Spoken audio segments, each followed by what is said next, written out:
আমরা জুলাই সনদে স্বাক্ষর করে যতগুলোকে আমরা একসেপ্ট করেছি, জুলাই সনদে স্বাক্ষর করে প্রত্যেকটা আমরা আইনে ইতিমধ্যেই এত দ্রুত সময়ে রাত দিন শুক্রবার শনিবার রাত 10টা পর্যন্ত থেকে আমরা কিন্তু এই মহান জাতীয় সংসদে সে আইনগুলো কিন্তু পাশ হয়েছে। এখন প্রশ্ন আছে যে আরো তো কিছু আইন ছিল যেগুলাতে সংবিধান সংশোধনেরও প্রয়োজন আছে, যেটার জন্য অনেকে বলে গুম কমিশন আছে, এইটা আছে ওইটা আছে।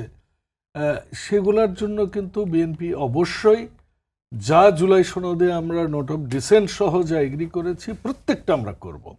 কাজে আমরা কথা রাখিনি এমনটা কথা নয়, কিন্তু কথা যদি কেউ না রাখে সেটা আমরা দেখছি। এই যে বিরোধী দল যাকে আমির মানে কি আমি জানি না, আমিরের বাংলা কি? ধনী আমি জানি, আমিরের বাংলা আমি ধনী জানি, তাই না? ফকির আমিরের অপোজিট হচ্ছে ফকির। তাদের বিভিন্ন ধরনের ডেজিগনেশন থাকে। আগে বলে আমিরে জামাত বা জামাতের আমিরও বলে না। এই যে একটা ভেজাল সংস্কৃতি, বাংলাদেশের একটা নিজস্ব শব্দ আছে, সেই শব্দগুলো এখন প্রত্যেকটা ভাষারই একটা অভিযোজন ক্ষমতা থাকতে হবে, থাকে, ভাষা গ্রহণ করে ছেড়ে দেয়।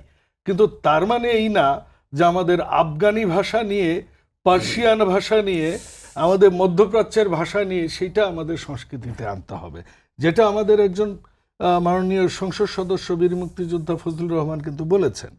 কাজে কথা যদি কেউ না রাখে বাংলাদেশ রিকনস্ট্রাকশনের, সেটা আমার মনে হয়েছে আজকের সংসদে বিরোধী দলগুলোই রাখেনি। তারাই বাজে উদাহরণ ইতিমধ্যেই সৃষ্টি করেছেন, তারাই কিন্তু সংসদ থেকে ওয়াকআউট করেছেন।